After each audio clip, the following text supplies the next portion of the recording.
But we're going to tackle the first topic of dating, and specifically this one is for all my single people, the pursuit. The pursuit, which is, could be a guy, could be a girl. The question is how to do the pursuit well, and how do you tell someone you're interested in them without making your friendship awkward? I'm going to give it to the guys. So, Jono... No? No? Hello, hi. Chris said to me that if a question like this came up, he would be the perfect person to answer the question. I said that. He did say he was the smartest up here as well. Yeah, he did. Yeah, He did. Yep. I'm regretting that now. So the pursuit, how do you tell someone you like them, right, without it getting awkward and ruining a friendship? Yeah. Well, just the pursuit in general. The How do I pursuit in ask general. someone on a date? Well, I think I'll probably talk to the guys a little bit more in this moment because I think, and this is kind of what I did as well, I think you've got to take some, you've got to be proactive and take some leadership. As a guy, I think there might even be some questions later on, but I think, honestly, as a guy, take some ownership. Don't, wait until a girl asks you out. If you're actually real about it, if you've actually prayed about it, if you're actually like you asked me out. Yeah, that's fine. That's fine. Yeah. I didn't. I called him, and we'll go there another. Yeah. Yeah. But take some ownership, take some initiative.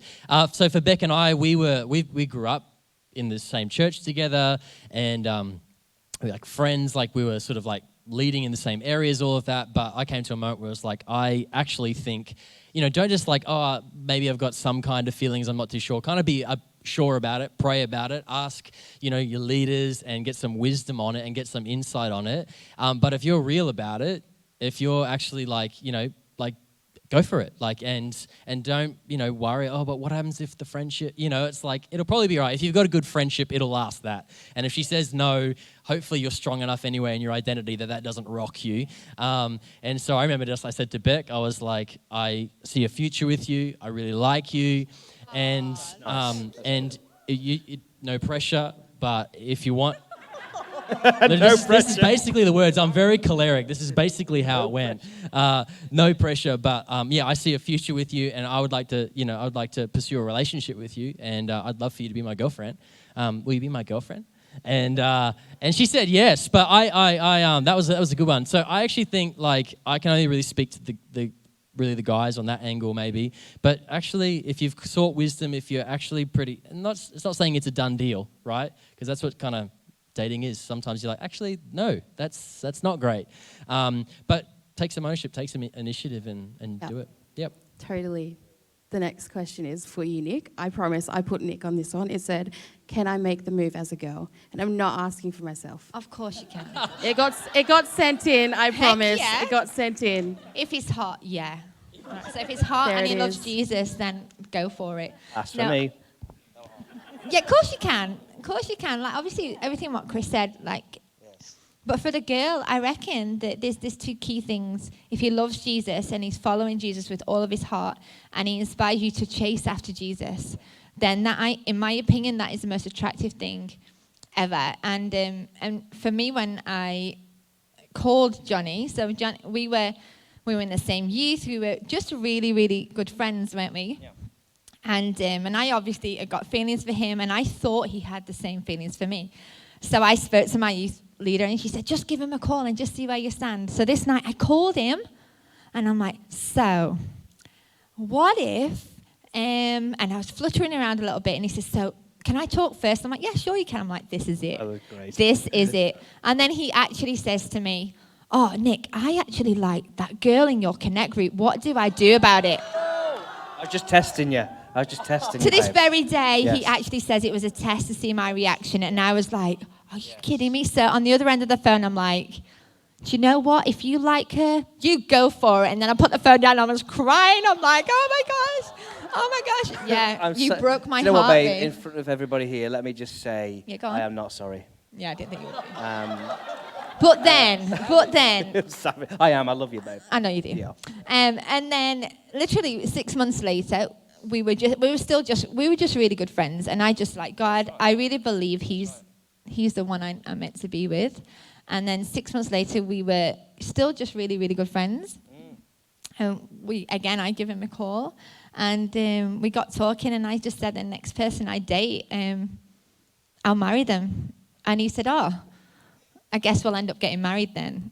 And that was that. And so I think as a girl, smooth. He was 16 years old. He was not smooth. 17. 17. Yeah, God did a lot in that 6 months between the two conversations. Yeah, yes. You grew up. I did grow up a little bit. Yeah. You did. Yeah. No, you're right. Definitely. Thanks, guys. Thanks. Awesome. Our next question is, can I date someone who is a non-Christian? And I'm going to give this one to Beck.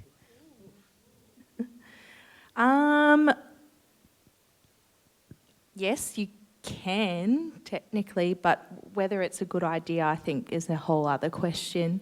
I think for me, when I was single, I so loved being single and just had so much fun, pursuing passions of mine and had a really great time, just living in that stage of life. That, for me, it was a pretty big deal if I was going to go and give that up and start dating someone.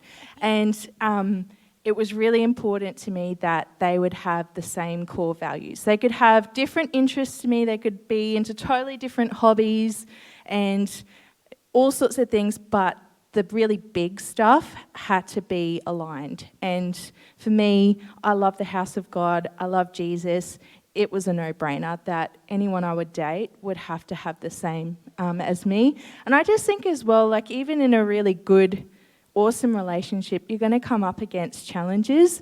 So why add an extra big one like that where you have totally different values? I think it's so important to have the same core values. So yeah, sure, you can date whoever you want, but whether it's a good idea to date someone who has different values, I don't know about that.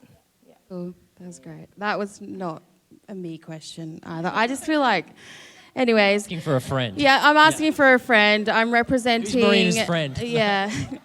Yeah, thank you. This one is a very broad. So it's not a specific questions, but just some advice on boundaries and purity. I think boys and girls are very, very different when it comes to that topic. So yeah, we'll get to... I've got Nick and Jono down here, so it's you two. What's the question? Sorry? What's Boundaries. Advice on boundaries and purity. Yeah, I think it's a big topic, and we could talk quite broadly about it for quite some time. And I think whenever you're engaging with somebody in a relationship, you've got to be conscious, first of all, that you're respecting their boundaries, first of all, and that you create some really healthy boundaries in your relationship. As the commitment gets deeper, you have to look at those boundaries as well and make decisions about not having sex before marriage, those kind of physical boundaries, but also boundaries of the heart, what you share and what you don't share, and what kind of heart connection there is there. Because dating, like I said before, that person might not be the one, so you've got to really place your heart under some protection. And one of the great ways to do that, I think, is to have those leaders and those friends in your life that you can be accountable to. And so often we can think, accountability, that's, it's quite a, touchy subject there. But what accountability does, it protects you and it protects the other person as well. And it actually shows that you respect the relationship you're engaging in because you're conscious about getting it right. That's great. It's really good. It's very good. And so again, for Nick and I, when we were dating, of course it's physical attraction. Send help. Of course there is, and there should be in that as well. We don't negate that truth that there is physical attraction there, but it's about having self-control and having boundaries. So when we started dating, I spoke to my youth leader and said, "Look, I'm dating Nick, but I want to have a conversation with you as we go on, an open conversation, and I want to make myself vulnerable in a way that says you can ask me questions about how it's going."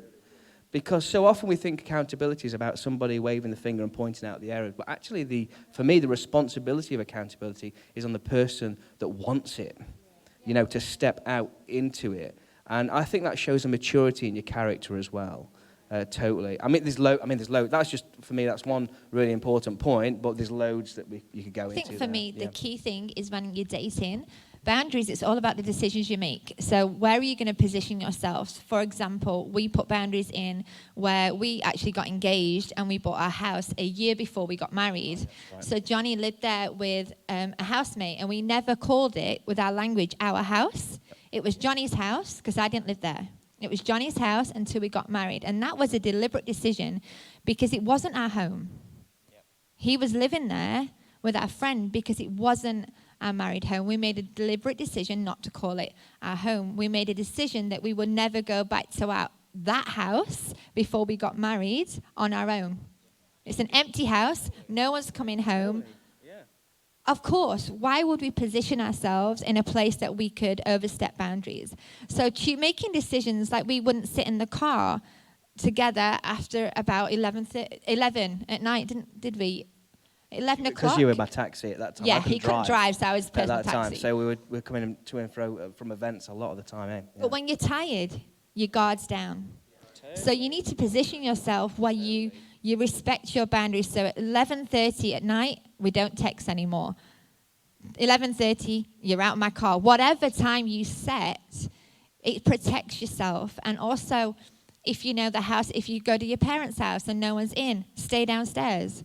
These are small little things that actually make a big difference. Make a massive difference. You are protecting and honoring not just yourself, but each other. And do you know what? You want to save those things for marriage as well. Mm-hmm. You know, marriage is not just, it's not just about the vows on the day. Actually, it's a different type of relationship and engagement with that person. And you want to save that, for that special moment when you are married. Yeah. And that was the decision that we made. And talking to the other person about this. Don't let boundaries be something that happens because something happened. Yeah.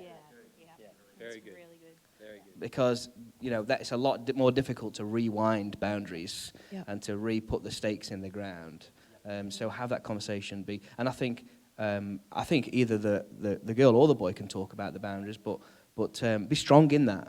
And like you said, you're really confident about the type of person you want to be with, and part of that is being strong with your boundaries. And I just say, and if you have, if there's a season where you do overstep the mark, and do you know what? We shouldn't have done that. Be honest with each other, be integral with each other, be accountable, and reset your boundaries. Yep, totally. That's good. Do it. Totally. Because it's actually honoring each other, it's honoring God, and it's actually a reset is okay. Yeah, it is. Ooh, boom. Awesome.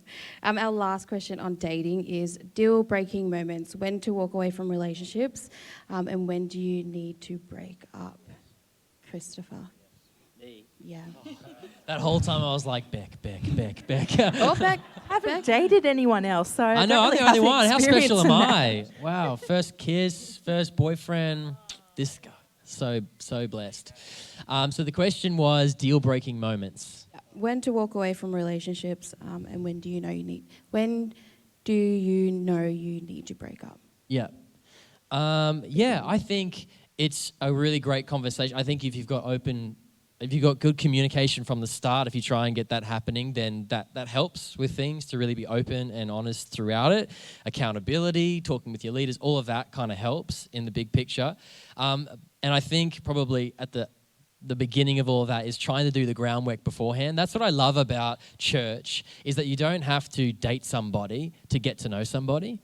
Like outside of church context, we're so blessed here, but it's like that person at work, like you have to go out of your way, to really get to know them, and people get to know each other during dating, which does happen, but we have the beauty of being able to be around people, have community, to go out after dinner, to do this, to be in a big group of people with no pressure of, and you get to know people, and you get to know their character and what they're like. And I think that was the big thing, like you as well, when we started dating, was like Beck got to see me and my character, and I got to see her and her gifts. And you can really fall in love with somebody without even dating.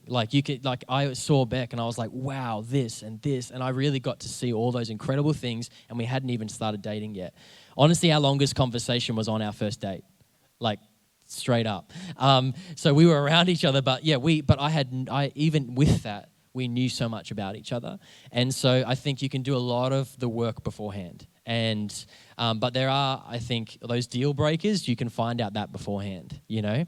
But in the moment, I think if it's a relationship that's by any means unsafe, it's harmful to both people. Like basically, I think singleness and also marriage, they're both gifts from God, and they're both gifts used to glorify God, to love God and love people. And so if that relationship is harmful in any way to each other, harmful to your relationship with God, if it's not pushing you forward, it's not building, it's taking back, if it's taking more out of you, if it's all those things, then I would really go, is this good? Is this healthy? Do we need to change something, or is it just not right? It's just we're not good for each other, you know, and we can't make that work. So I think really it has to be about a deal breaker thing for me would be, is it really pushing you forward and progressing you, and it's actually adding to your life, or is it being harmful and detrimental to your life and your faith? That would be a real deal breaking moment. Comfort. When do you know you're just being comfortable in a relationship, and when do you know you're actually progressing forward? Gosh, yeah. It's not me. Sorry, yeah. Once again. I'd say look for the fruit.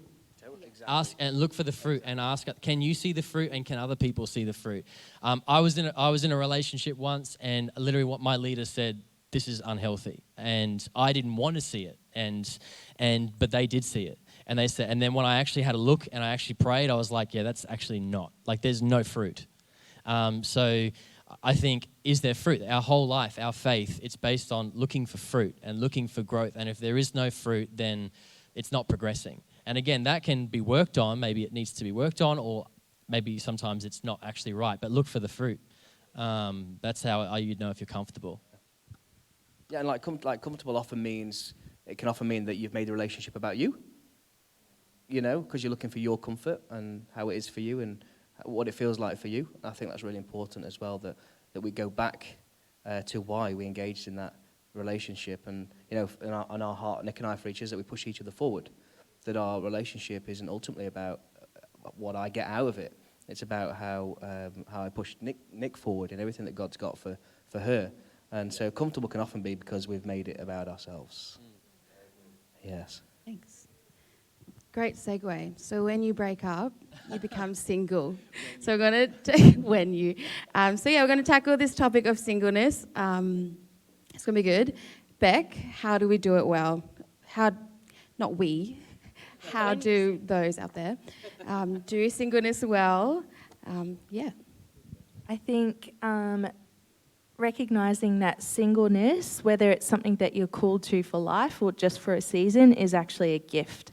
And it's a really awesome thing, and embracing it for all that it is. So for me, what that looked like I said before, I loved being single. It meant that I had more time to serve in the house of God.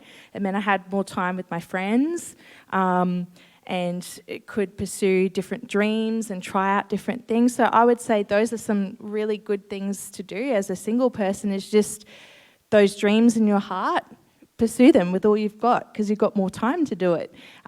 Press into your friendships, get to know lots and lots of people, be part of community, pursue your passions and the things of God, and do it with all you've got. Yeah. And how long should I wait? How long should you wait, Marina?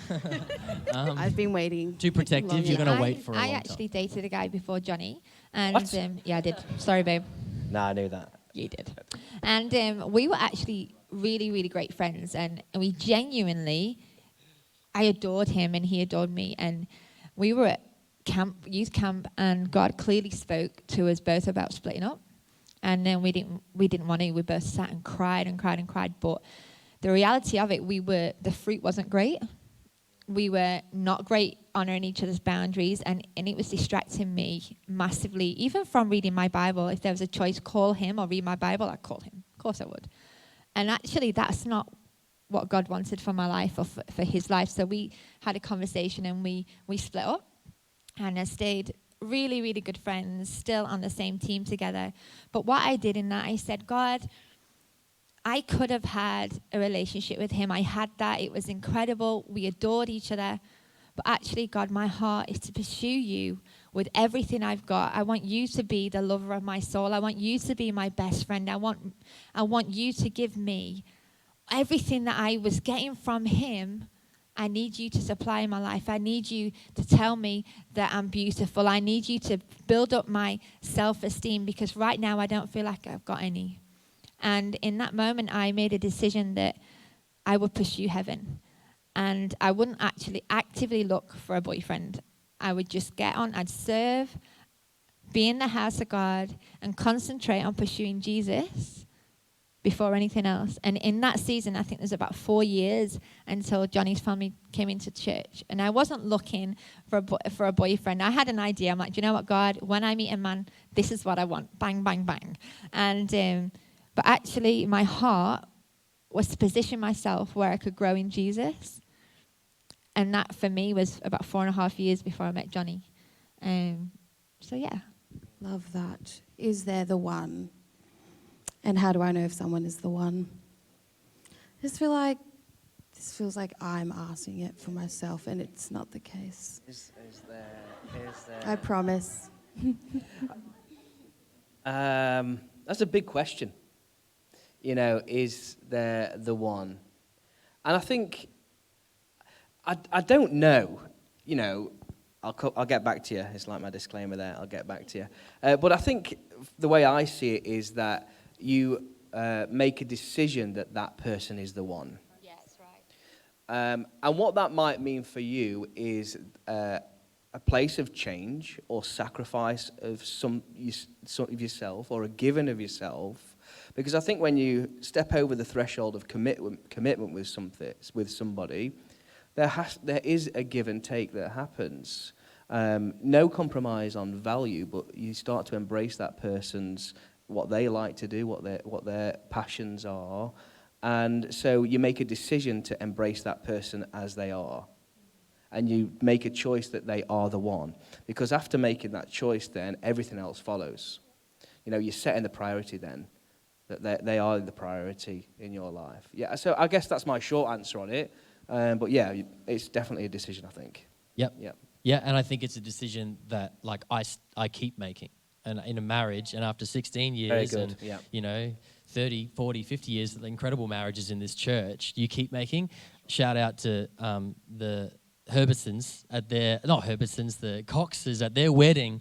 I think it was your dad, Jacob, said an incredible thing. He said, you choose the one you love, and then you love the one you choose. Mic drop moment, trademark. Not mine. I didn't come up with that. You choose the one you love, and you love the one you choose. And so you choose the one you love, and you're like, that's the one I'm going to make.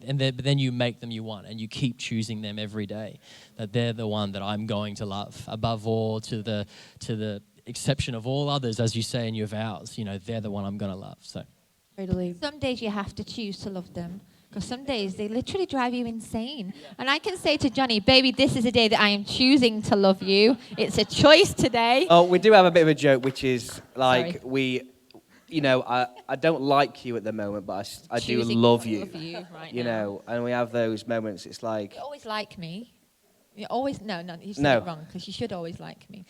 I don't like what you Well, do, but I'm yes. choosing to love you right now. That's right? Yes. one of yes. those. But I have to choose a We few do. days. It is, don't and we? it is a choice. Like, you know, love goes way beyond the emotion. You know, it does, and I think that's what you're starting to hint towards as well there, is it does go way beyond the emotion. It goes way beyond the happy days, the highs and the lows, and the excitement and the adventure. Love is down to the smallest decisions that you make towards the other person in your life. That love to put them above you in all situations. And we don't always get that right? But he's looking at me. Oh, I love you. But it's an absolute constant choice to make those small decisions to place that person above yourself. Definitely. Awesome. Yeah. Can't wait. Right, we're going to because- switch gears up a bit. Go on. Like I said Classic. before, we had Can't a wait. few questions come in. So this is our quick fire questions. So strictly one word response only, or not all at the same time.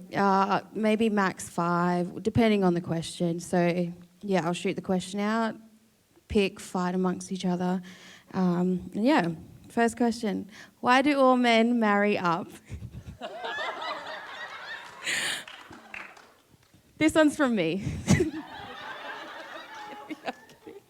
Oh no, One word. That's my word. Cool. I true. don't think there's an answer. She's up to 5 actually. Yep. I don't think that. Just, you're right. Awesome. The second one, can I be friends with a non-Christian? Yes. Is that a trick question? No, that was From a you? question Yeah, that okay. came in. Yeah, it's a great question. yes, Do we wanna- yes. You should be. You Absolutely. need to. Absolutely. Jesus was. Yes. So we need to be. But I think to take that question deeper with 5 more words is that your values don't change in having a friendship with a non-Christian. That's the truth of that, though. You have to maintain resilient in what your values are in that friendship with that person. Totally. That's key in that. Awesome. That was 4 5 yeses. words. So yes. Is it okay to date or marry someone from another church? Genuine question. yes. Yes. Yes. Is going on dates? But we only import. We don't export. Yeah. Yes. We I only can point at about import. 7 or so different people. Yeah, And there's an import tax as well. it's funny because it's true. Is going on dates, dating multiple people bad? Not at the same Yeah, time. Don't do it at yeah. the same time. Do you mean at the same time, like having about 5 booze Player. on one time? I know, this is not from me. Yes, one word, player. Player. One word. Whoever asked that question, player. Player. Awesome. Hashtag player. Can Wow. I use a dating app? Oh. Your choice, but I wouldn't. Do you, mate? I was going to say, what you're looking for will determine where you look for it. Done. Yes, good. Very genuine question. They're all very genuine.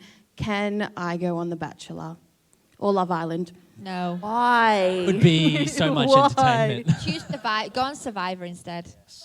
Yeah. It's Much a better. rigorous More entertaining. application form. I mean, not that I know, but I've been told that it is. So did we say yes or no? I really need Yeah, to know. No. No. Don't do do it. Don't do it. Okay, last one. Bro code and girl code. Dating my friend's ex, yes or no? Depends. Depends, okay? I think it depends on the friendship and how long things have been between breakup. Because if it were the case that it was a hard, fast rule, well, we wouldn't be married, would we? No. And I think in 'Cause we're church all circles, friends, it's right? inevitable that at some stage someone will have dated someone that you're friends with. I think it's just, look, if you're wanting to date your friend's ex and they've been split up after a month or 2, I think that's a bit mean. But if lots of time has passed and, yeah. Yeah, being sensitive to your friendship, first, you know? Being sensitive to that first. Yeah. Awesome. Marriage, my fave. Why is it important to tend to my marriage? Your marriage. Wow, that's, Because it's forever. yeah. It's forever. Totally. So that's daily choices, and you want to invest into it because you want it to be good, because you're together forever. When the kids grow up and move out, you're still together, and they're your best friend. Have fun, have a laugh, don't take life too seriously, and just grab an ice cream when you can. Like, don't make it super serious. Our dates are normally grab a McFlurry, put a movie on, let's go. The kids are in bed. You've got to make it fun. You've got to just have some fun together, but you need to tend to it because it's forever. It's not a couple of months. You've committed to be together forever. I think Stop laughing. I think the other question is, well, what happens if you don't tend to it? Yeah, that's actually on the list. You know. Oh, right. Okay. There you go. What happens? I think then you reap what you sow, you know, and you want to carry good consequences in your marriage, you know, consequences that build the family unit, and being deliberate about that, doing that as well, and going out of your way to do that. You know, I think the challenge is that, you know, when you go from dating to marriage, you know, dating often has a lot of effort in it, you know, and you're working towards building that relationship together, and it's almost like marriage is the destination. Well, it's actually not. You're still on the journey. Yeah. You know, so continue to do those things for one another that support and build it, and having fun. Have loads of fun along the way, you know, and because it really, you know, helps you carry things a little bit lighter sometimes. Yeah. Awesome. Next question. Or one piece of advice to a newly married couple. Enjoy your honeymoon. Enjoy your honeymoon. I mean, I think you said it really well before, guys. Have fun. One day, well, if you've got a dream to start a family, that's going to be a really all-consuming, forever kind of decision. So, Kids. yeah, if you have kids. So before then, enjoy that time, have adventures, have lots of fun. Yeah, that's what I would say, is have fun and pursue adventures in that first part of your marriage. And I would say, when you just got married, pursue friendship. Don't just get married and become this isolated unit. Open your home, have friends over, build friendship as part of your marriage, because yes, you're married, but you still need girlfriends, he still needs boy mates. Build friendship. You said you did well. Why did boy mates do you have, Jono? Not boy mates. Because you've not got loads of boyfriends. romances, No, haven't not you? girl mates and Anyway, build friendship. It is key. Have your house open. Oh, it's so true. Get people So around true. you, because it's not good to be isolated, just you two. Yeah, Because it'll get boring really quickly. definitely. Have definitely. fun. Open your house. Get people over. Do life together. Double date with people. But, yeah. Go on the adventure together. But also, don't just connect with other married couples. You know, don't isolate yourself and say, this is my age and stage right now. You know, broaden your world constantly and build friendships and connections outside of one another, definitely. Totally. Right, this one's a deep one. I've had sex before, my partner hasn't. How do you deal with that? I've had sex with someone before, but my partner hasn't. How do you deal with that? Yeah, I think that's honestly, that is something that happens. So I think it's a great question. I think it needs a good answer. I think probably one of the biggest things that you can do in that is be open and honest from the start. The two things that I find, track record of with relationships and pastoring, the things that get in the way of relationships and are the most harmful to relationships is not having a common future. So we talked about values, not having a common future and not dealing with the past. Yeah. And so people bring the past into the relationship. And if you think that thing from 3 years ago, 2 years ago, 10 years ago is just going to stay there, it won't. It always finds a way. And if you don't address it, it generally comes out. Bursts out in some nasty way. So I think the best thing that you can do is be open and honest from the start. And if you talk about it and the other person is really uncomfortable with that or needs some moment to process that, respect them, give them the space to do that. But if you're open and honest from the start, have nothing to hide. I think that's the biggest thing. And if that person, obviously you get to a stage where you've got a relationship, it's not the first date, so don't do it on the first, create a bit of a relationship, right? But I think being open and honest from the start is super important. And if that person is, they have a choice then as well, and you got to respect that choice. But also, chances are, if they love you just as much as you love them, they're going to accept you flaws and all anyway. So yeah, be open and honest from the start.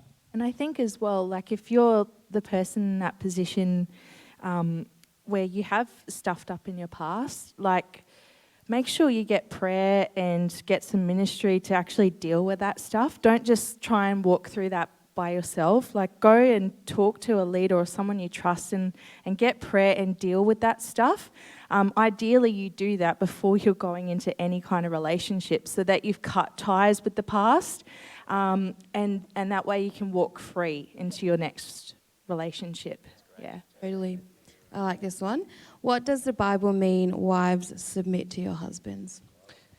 That's a yes. Yeah, The love men that. want to answer.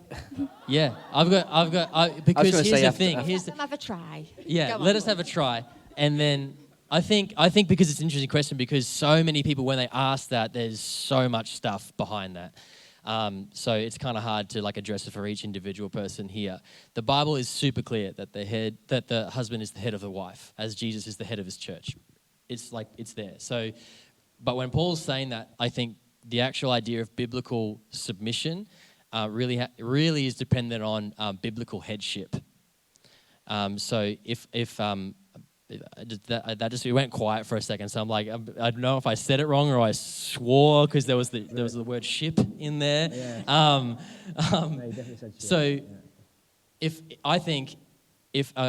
if a husband is in a godly biblical way leading and biblical headship, a wife will like actually not just like blindly, but will with her mind intelligently and happily submit to that. Yeah.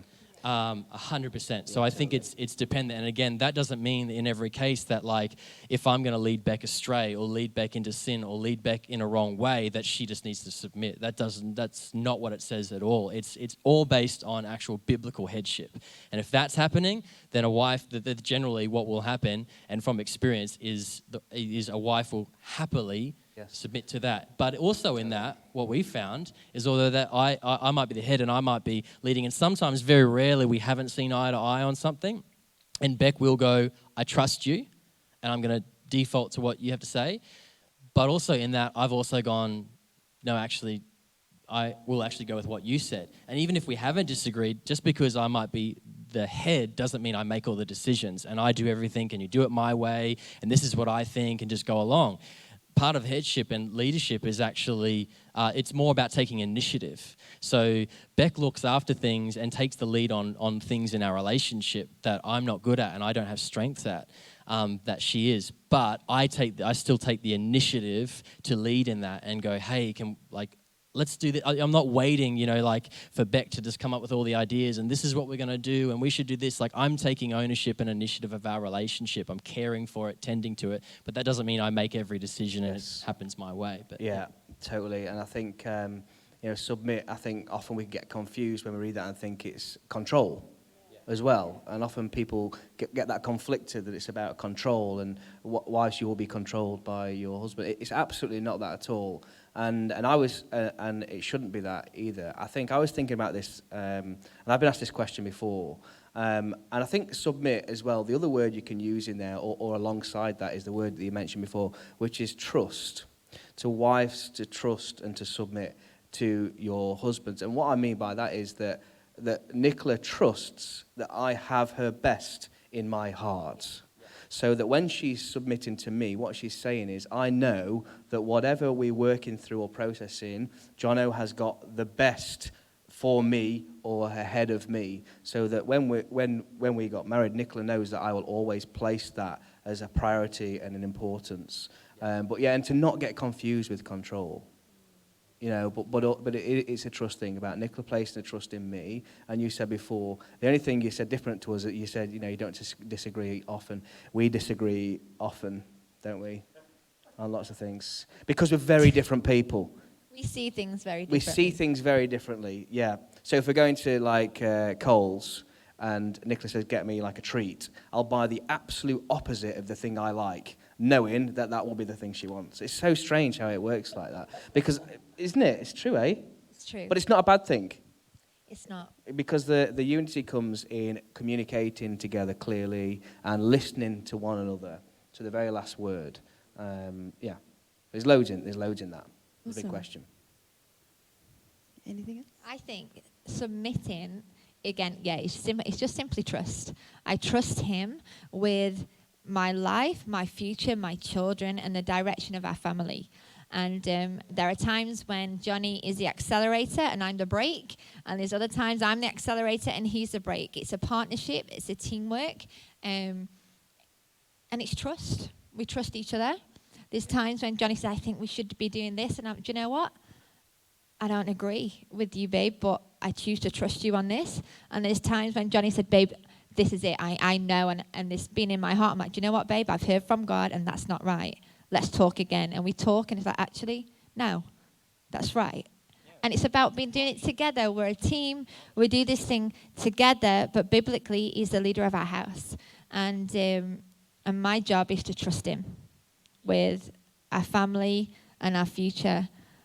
Yeah, that's what I think it looks like in our household. And does it mean we agree all the time? Definitely not. And but it means that our heart's always going in the same direction. That's what it ultimately means. Awesome. Be good. Ready for marriage. Ready. Awesome. We're quickly running out of time, but we've just got our last topic on friends. So we're just going to do 2 questions. First one is, a good friend is a good listener. How can I be better at listening? Beck. Okay. She is the best listener. He's the master. Literally. Oh, I don't know about that. I think just being genuinely interested and caring for the person, that is a good start. Asking questions, asking lots and lots of questions is really important to be an active listener. I think, and also just reading the situation as well, using your emotional intelligence. When they're pouring their heart out to you, are they just needing some comfort and someone to listen and not give advice in that moment? Because you need to have that intelligence to know.